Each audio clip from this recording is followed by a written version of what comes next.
आज उपसमितीच्या बैठकीमध्ये आम्ही सर्व सदस्य उपस्थित होतो. सन्मान्य चंद्रकांत दादा पाटील, मान्य आशिष शेलारजी, शिवेंद्रराजी आणि शंभूराजी ऑनलाईन होते. उदय सामंत होते. आम्ही सगळ्याच सदस्यांनी आणि समितीच्या बरोबर आमच्या समेत न्यायमूर्ती शिंदेसाहेब आणि बाकी सर्व अधिकारी होते. सविस्तर चर्चा झाली सगळ्या मुद्द्यांवर आणि अतिशय एक सकारात्मक भूमिका आमची सर्वांची आहे आणि सरकारची सुद्धा या बाबतीमध्ये या प्रश्नाची सोडवणूक झाली पाहिजे हीच भूमिका आहे. आणि म्हणून या सगळ्या मुद्द्यावर चर्चा करण्यासाठी न्यायमूर्ती शिंदेसाहेब, आमचे विभागीय आयुक्त कोकण आणि आमच्या विभागाचे सचिव, आमच्या समितीचे सदस्य सचिव हे त्यांच्या समेत चर्चा करण्यासाठी जाणार आहेत. आणि चर्चा झाल्याच्या नंतर मग आणखीन काही मुद्दे उपस्थित होतील त्यावर पुन्हा आम्ही समिती चर्चा करू. सर, आंदोलकांकडून प्रमुख आरोप होतोय की प्रचंड प्रमाणात गैरसोय होत आहे मुंबईमध्ये आलेल्या आंदोलकांची. काय व्यवस्था एकंदरीत प्रशासनाने केलेली आहे? नाही, आता पाऊस जास्त होता तरी नंतर रात्री माननीय मुख्यमंत्र्यांच्या चर्चा झाली आणि मग मला वाटतं आता बऱ्यापैकी तिथे लाईटची, आता पाण्याची सोय करण्यात आली. त्या ठिकाणी सॅनिटेशन वाढवण्यात आलं आहे. ज्या ठिकाणी जागा उपलब्ध आहे मग तिथे खड्डे भरावेत, ज्यामुळे आंदोलक जे आहे त्यांना त्रास होणार नाही. चिखल जास्त आहे परंतु लाईटची व्यवस्था, पिण्याच्या पाण्याची, तुमच्या सांडपाण्याची व्यवस्था आहे, पिण्याच्या पाण्याची व्यवस्था आहे, सगळ्याच बाबतीत आता महापालिका आयुक्त सुद्धा बैठकीला होते, त्यांना सूचना दिलेल्या आहेत. सर, तुम्ही सकारात्मक चर्चा वारंवार म्हणताय, पण आपल्याकडून त्यांना काही असं शिष्टमंडळ जाणार आहे का? त्यांच्याकडून काही निरोप येतोय का? आपल्याकडून काही निरोप जाणार आहे का? कारण आज जरी जरांगे यांची पत्रकार परिषद सकाळी बघितली तर त्यांची आक्रमकता मात्र अजूनही तशीच आहे. घेणारच, ओबीसी मधूनच द्यावं लागेल. ह्या सगळ्यावर नेमकं सरकार काय करतं? नाही, म्हणूनच मी म्हटल्याप्रमाणे न्यायमूर्ती शिंदेसाहेब आणि आमचे विभागीय आयुक्त त्यांच्याशी आता चर्चा करायला जाणार आहे आणि त्यांनी उपस्थित केलेल्या मुद्द्यांसंदर्भात आम्ही जी आज चर्चा केली आणि काही निर्णय केलेत त्याची माहिती त्यांना देतील आणि मग पुढे आणखीन काही आवश्यकता असेल तर पुन्हा एकदा आम्ही त्या संदर्भात पुन्हा सविस्तर त्यासाठी बसणार आहोत. काय अपेक्षित आहे? आपण जी चर्चा केली मला वाटतं मी बोलण्यापेक्षा ती समितीच्या प्रमुख आमचे जे आहेत आता जाणार आहेत न्यायमूर्ती शिंदेसाहेब, तेच त्या संदर्भात बोलणार आहेत आणि त्यांनी त्याची चर्चा केल्यानंतर मी काही बोलणं त्या अगोदर ते काही उचित नाही, कारण शेवटी त्यांना प्राधिकृत केलं आपण की त्यांनी जाऊन त्या माननीय जरांगे पाटील साहेबांच्यावर चर्चा करायची. पण तुम्ही महायुती म्हणून इथं एकत्र दिसताय, पण खरंच प्रत्यक्षात तसं एकत्र दिसतंय का? कारण आता आमदार पंडित देखील इथं आलेले आहेत, ते जरांगेच्या स्टेजवर जातात, वारंवार तिथं भूमिका घेतात, इथं तुमच्यासोबत देखील ते उभे आहेत. हा सगळा विरोधाभास वाटत नाहीये? राष्ट्रवादीचे अनेक आमदार तिथं जाऊन बसतायत, अजित पवार गटाचे अनेक आमदार तिथं जाऊन बसतायत. नेमकं अपेक्षित काय? सरकारचं नेमकं काय याच्यामध्ये बघायचं की महायुती म्हणून आमची भूमिका एकत्रच आहे, आम्ही सगळे एकत्रच आहोत. आता काही बाबतीमध्ये काही त्या स्थानिक परिस्थितीनुरूप काही मंडळी त्यांच्या स्टेजवर गेली, त्यांच्याशी चर्चा केली आणि शेवटी सर्वांचा एकच भूमिका आहे की हा प्रश्न सुटला पाहिजे. मला वाटतं आता या प्रश्नामध्ये कुठे राजकारण करण्यापेक्षा आता हा प्रश्न कसा लवकर सुटेल या दृष्टीने आपण सर्वांनी त्याकडे पाहायला पाहिजे. संजय राऊत असं म्हणाले सर की मुख्यमंत्र्यांनी सुद्धा आंदोलकांची भेट घेतली पाहिजे. असं की मला वाटतं की संजय राऊतांच्या मला वाटतं शिफारसीची किंवा सूचनांची आम्हाला आवश्यकता नाही आहे. आमची कमिटी त्या समितीसाठी सक्षम आहे काम करण्यामध्ये आणि शेवटी राज्याचे प्रमुख म्हणून त्यांची भूमिका नेहमी सकारात्मक आहे माननीय मुख्यमंत्र्यांची. पण मला वाटतं संजय राऊत हाच प्रश्न विचारायचा की तुमच्या महाविकास आघाडीच्या काळामध्ये 2.5 वर्ष तुमचे मुख्यमंत्री होते, त्यांनाच हा प्रश्न विचारला पाहिजे की तुम्ही हा प्रश्न का सोडवला नाही.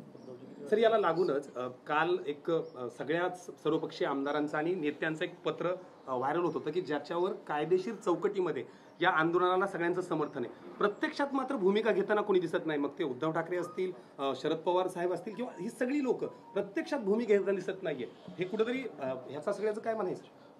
म्हणून मी म्हटलं त्याच्यावर पुष्कळ वेळा चर्चा झाली. आता पण आता त्या पक्षीय राजकारणाच्या अनुषंगिक पुन्हा एकामेकावर टीका करण्यापेक्षा पहिल्यांदा हा प्रश्न कसा सुटेल या बाबतीमध्ये आता त्याला प्राधान्य दिलं पाहिजे.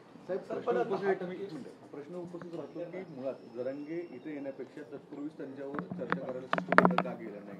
आता आल्यानंतर मग वेगवेगळ्या हालचाली. मला वाटतं आता मागे काय घडलं पेक्षा आता आपल्याला पुढे जायचं आहे त्या दृष्टीने आता चर्चा केली झाली पाहिजे आणि त्याकरता आम्ही आता न्यायमूर्ती शिंदे साहेब त्यासाठी जात आहेत आणि मग चर्चा होईल पुढे आणखीन कसं त्यातून मार्ग निघेल तो काढण्याचा प्रयत्न करू.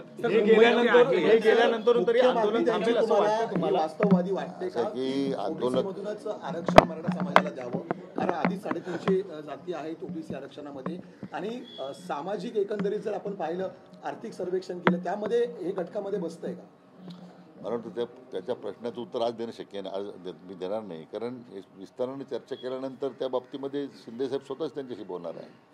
मला वाटतं त्यांना आता तो अधिकार प्राधिकृत केलेला आहे एकदा त्यांची चर्चा होऊ देत मग मला वाटतं सविस्तर बोलता येईल. मुंबईसारख्या ठिकाणी शेअर मार्केट या सगळ्या भागात आहे शनिवार रविवारी म्हणून जास्त त्याचा प्रभाव जाणवत नाही पण इकॉनॉमिकल कॅपिटल देशाचं आहे अशा पद्धतीनं काल ज्या पद्धतीनं रस्ते थांबले गेले वाहतूक थांबवली गेली अनेक गोष्टींवर त्याचा परिणाम होतोय अशाच पद्धतीने राहिलं तरी म्हणजे कसा तिढा काय नेमका होणार आहे मुंबईसारख्या ठिकाणी ते पण असं आहे की मराठा आरक्षणासाठी जी मंडळी मुंबईत आलेली आहे तो त्यांचा हक्क आहे अधिकार आहे त्यासाठी मुंबई येऊन थांबली आणि मुंबई थांबणार आहे या मंडळाला माझ्या दृष्टीने काही तर मी त्याच्या गोष्टी समर्थन करत नाही. प्रत्येकाचा पूर्वी अनेक मोर्चे या शहरामध्ये निघाले वेगवेगळ्या घटकांचे त्यावेळी काय मुंबई थांबली नव्हती का.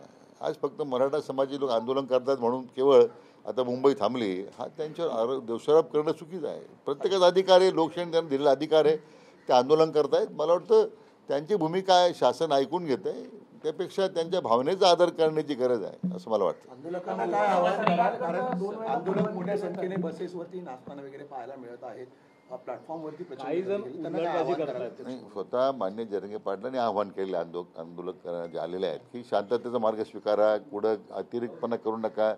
आता काही समाजकंटकही त्यामध्ये घुसले असतील की आमचं आंदोलन बदनाम करण्यासाठी तर त्याच्या बाबतीमध्ये त्यांनी अति स्पष्ट इशारा दिलेला आहे.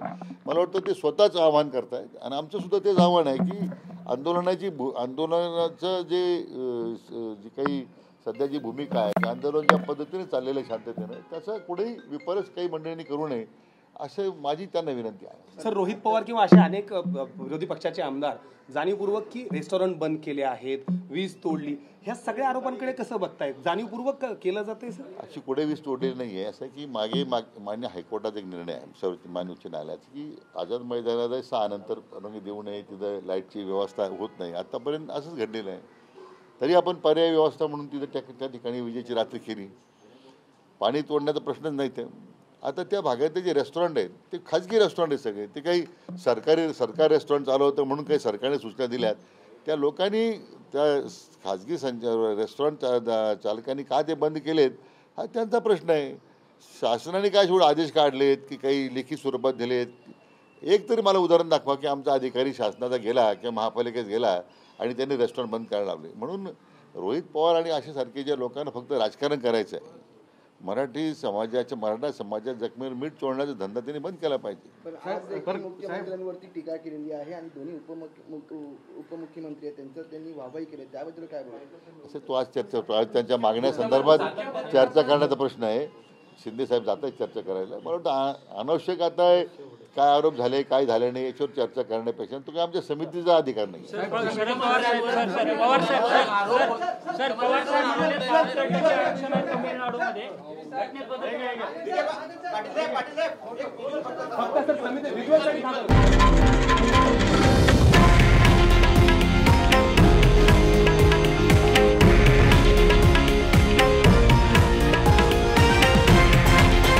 हे आहे देशातील नंबर 1 न्यूज नेटवर्क आणि आपण पाहत आहात TV9 मराठी, एकमेव.